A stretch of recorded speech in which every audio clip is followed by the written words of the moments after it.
Hi, Minnesota. We've had a week of pretty heavy but powerful topics, from sexual assault to censure and insulin for all. I wanted to take a break, step back, and have a little fun. You've seen how hard I'm fighting for MAPE in Minnesota. I thought this would be a good time to tell you about me, about who I am, and why I want to be president. So I invited my friend, Adam Novotny, member of MAPE's Organizing Council and Region 11 negotiator, to drive today's episode of The Intersection. I had so much fun filming this, and I hope you'll enjoy watching it.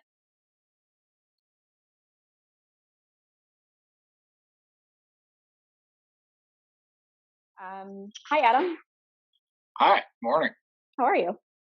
I'm well. This is a nice break. It's Yeah. a lovely day, and we haven't had many of those. It's nice.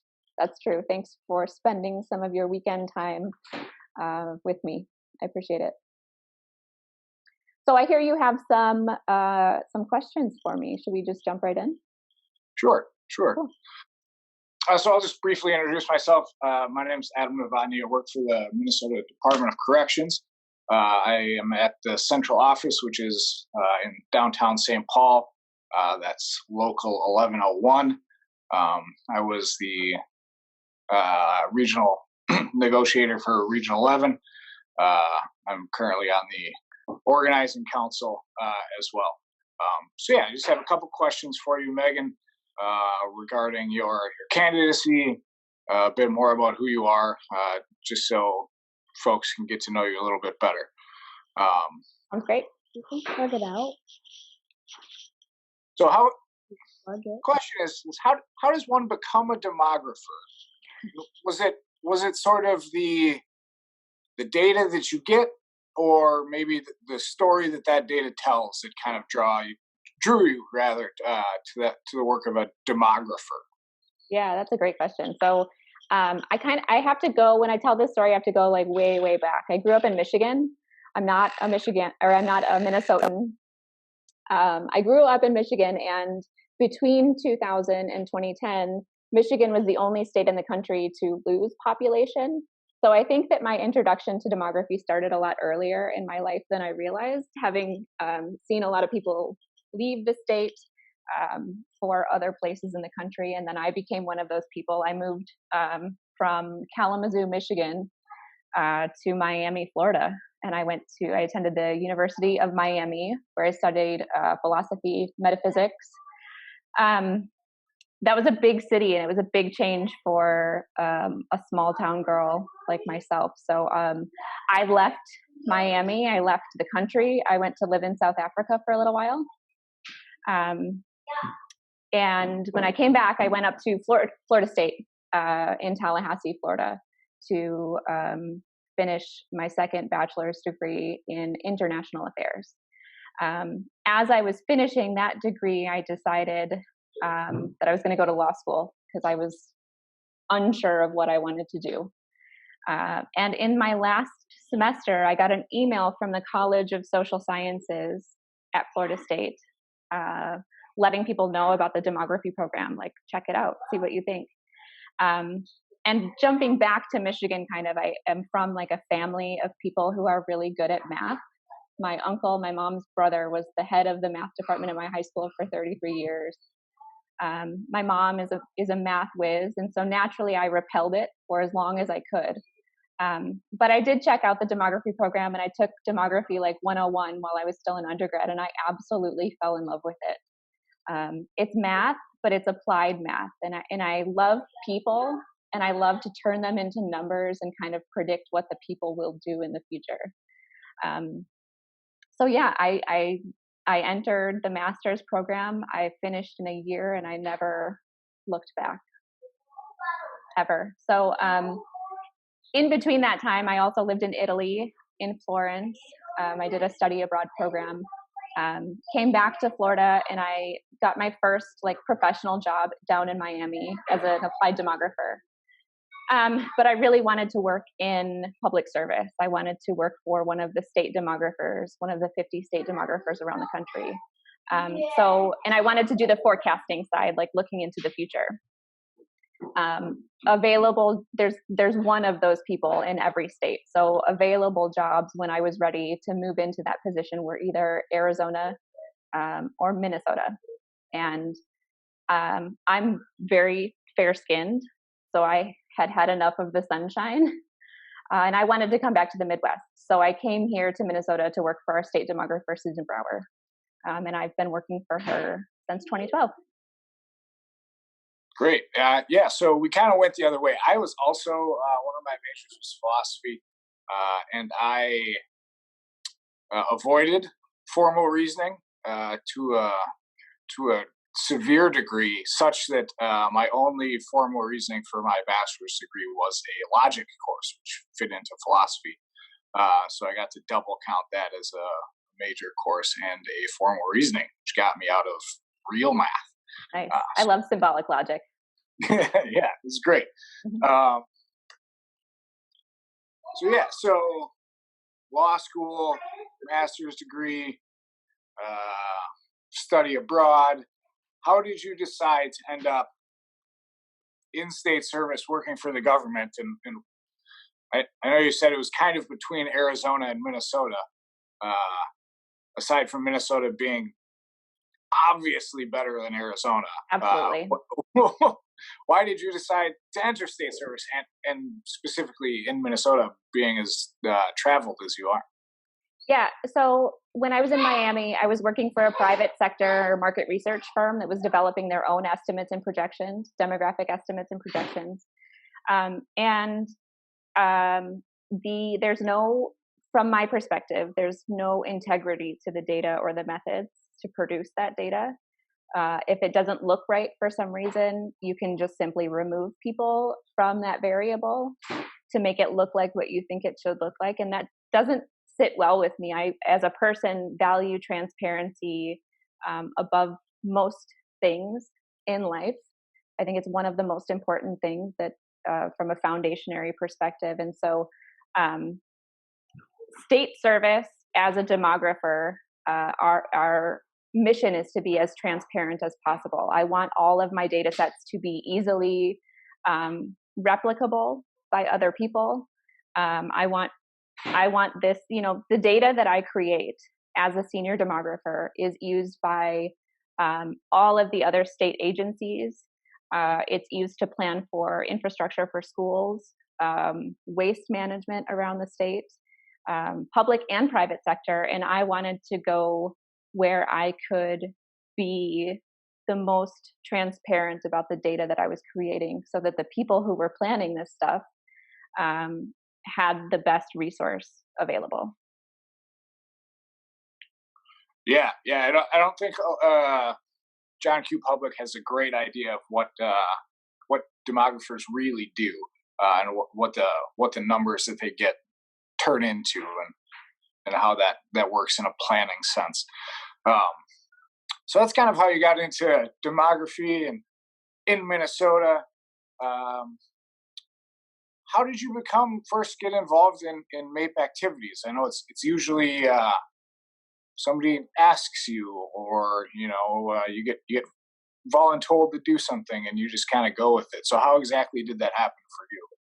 Yeah, I with public service, I knew that union representation was part of that. So I signed a membership card day one as a state employee. But it was 7 years of state employment before I ever got involved with MAPE. And I think my getting involved with MAPE was sort of accidental. Our regional negotiator had resigned from her position. And I was asked by our local president to sit in that role. And I did. And negotiations, you and I were on that same team together, and it absolutely changed my life. I saw a professional side of myself that I didn't know existed. The process of bargaining a contract is very frustrating. But at the end of the process, all of the things that we didn't get and all of the conversations that we didn't have showed me the incredible potential of our union.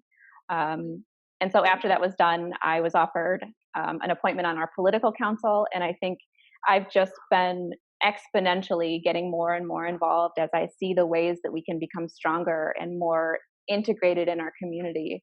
And those are the things that I was missing in my 7 years that I wasn't involved. I didn't see a way for myself into this union.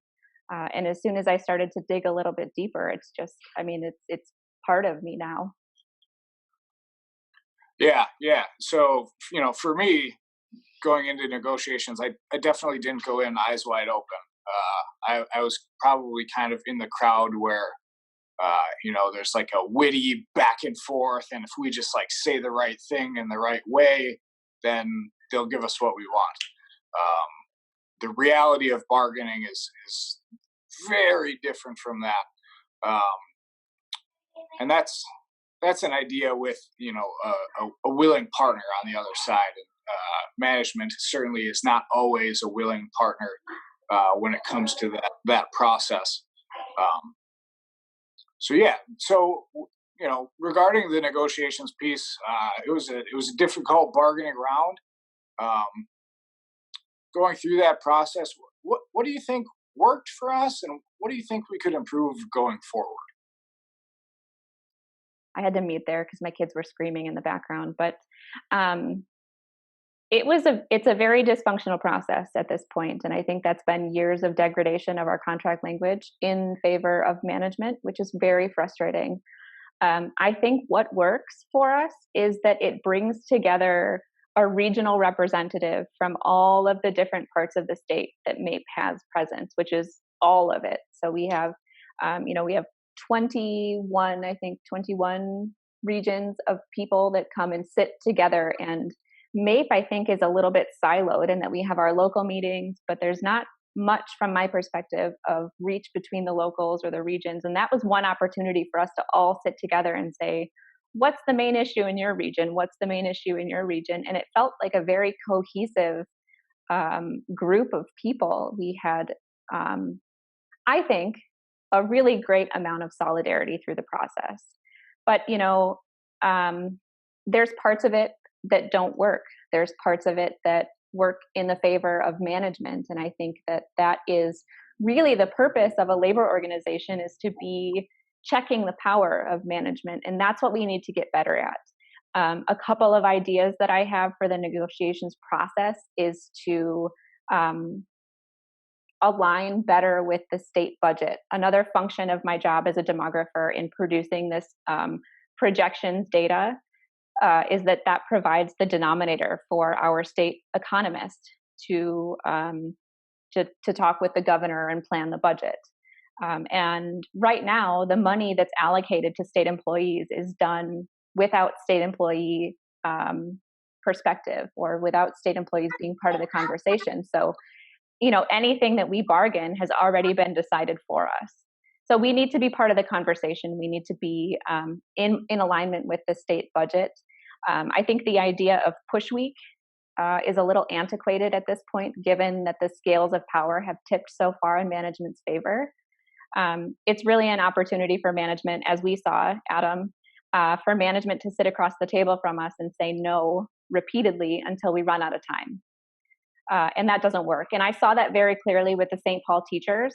I attended some of their bargaining sessions, and I was amazed at the power that they had at that table.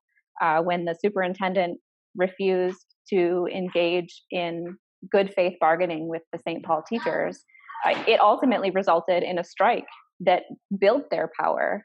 And we need to get there. We need to get where our members are more involved in the process.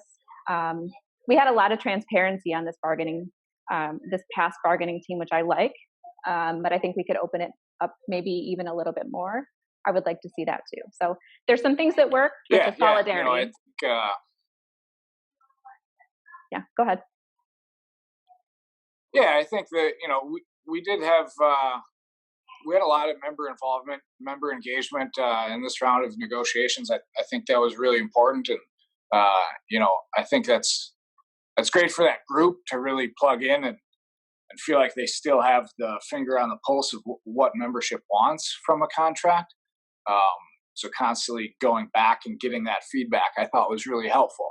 But yeah, I certainly think there are plenty of opportunities for us to improve. Um, and that's kind of what we learned is, management has the ability to say no whenever they want. Uh, we are just labor for them. Like they do not care about us. Um, and that's a harsh reality. I think when you're sitting in that room and you get that slap of this is what we're going to offer you, and we're going to walk away at that point, and that's what you've earned. That's what you've shown us your ability to get, and that's what we're leaving you with. So yeah, I thought that was a nice eye opener to show what we need to do in order to get better contracts. So running for president's an ordeal. Yeah. Why do you want to do that? Why do you want to keep doing that? Why now? Why 7 years after being a state employee? You're involved now. You're in pretty deep. What pushed you over that ledge to say statewide presidency is something I'm looking forward to and I have my eye on? Yeah, it took a while. It took a lot of persuasion by you and some others. It was a little bit of an uncomfortable position given that I'm fairly new in my activity with the organization. Ultimately, I think I came around to the mindset that my overall lack of experience, I guess I will say, works as a benefit to the organization because I can see more clearly how we can increase our power and change the way that we bargain and change the way that we exert the power that we do have, strengthen the bonds with our community as well. It has definitely been an ordeal, but I also felt like through the process of negotiations, what I was talking about, how I could see the potential for our union. Having those conversations, I saw the change in our fellow negotiators' facial expressions. It just doesn't. We've gotten to a complacent point, I think, and that like radical optimism or forward thinking just was not like it's not where everybody else was on that committee. And so I think that that's really important perspective going forward that I didn't see a lot of other people have. So really what this campaign has become is like a transfer of energy from me to our other members. And that feels so powerful from my perspective. And it feels so validating when I hear other people say, you know what? Yeah, I want to fight for this. I want to fight with you for this. And we've, built a large team of really powerful, inspiring MAPE members, state employees. And it was just kind of like a snowball of validation that this was the right and good direction for MAPE. And I didn't see that happening anywhere else. So I felt compelled. To do this. I feel like this thing that we are building here is going to make Minnesota a better place for our kids. And ultimately, I think that's if I can nail it down to just one thing, I think that's what motivates me the most. Great. Was that all your questions, Adam? Yeah, it looks like I feel like I've avoided the softballs as much as I can. But yeah, I feel like that's enough interrogation on my end. For sure. Well, I have one follow-up question for you, if you don't mind. Certainly. I wonder why you decided to nominate me for statewide president. Yeah. So, as you stated, you came into the negotiations process not from the beginning. You came in following the resignation of someone in your region. And that's not an easy situation to come into. Can't be comfortable, can't be fun. And you're thrown right into the middle of a really important process. and just observing you handle that difficult situation, to be sure. Um, I felt like you jumped right in with both feet. The transition was seamless. You were able to start processing where we were and what we were driving at and how we were doing things. Um, and I was just really impressed by that. You mentioned push week. It's just it's not a great situation. It's not set up well. Uh,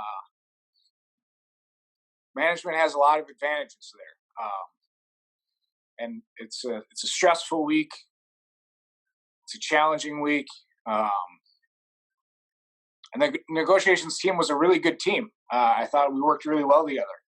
Um, but there were certainly moments, especially in push week, uh, when things get heated and people get emotional because they're invested in this and they care. Um, and seeing your ability to kind of galvanize that group during those difficult times, uh, that's when it first hit me. I thought, this person would be a great candidate for statewide presidency. I think you have the ability to bring a group together in a difficult situation, thrown into a difficult situation that I thought you handled with aplomb, and I was really impressed by that. And that was when it first hit me. And all of the things you've done since then, your work on the political council, all of those sorts of things just kind of confirmed for me that you would be my preferred candidate. Yeah. Yeah, I think that part that you highlighted about the negotiations process and leading through a difficult situation. I signed on. I accepted your nomination before we went into the stay-at-home order. We knew about this thing that was happening, but it hadn't hit Minnesota yet. I don't think that we knew how difficult this campaign was going to be. Maybe not difficult, but it's a departure from anything that we knew. So we are just kind of we're improvising here with what we can do and how we can communicate with people. But I also think going forward, we'll be sort of in a reparative phase. And I'm really excited about my ability to bring people together that have sometimes opposing viewpoints. And my favorite thing to do is talk to people with opposing viewpoints and find the commonality there. Because that's the sweet spot where you move forward. And our organization, we represent 15,000 state jobs, right? There's a lot of different perspectives. There's Greater Minnesota. We have the Twin Cities. We have people close to retirement, but we also have very new and sometimes very young state employees. So bringing all of those very important perspectives together to make our community stronger, to make our organization stronger. I'm so excited. Thanks for your time today, Adam. Thank you for nominating me and starting this whole thing that we have just ran with, and it's turned into this beautiful, powerful thing. So thank you so much. You're welcome. Thanks for letting me ask you some questions today, and it's been really exciting to watch the campaign develop and grow. So yeah, best of luck going forward. Thanks. I look forward to working with you when we win. All right.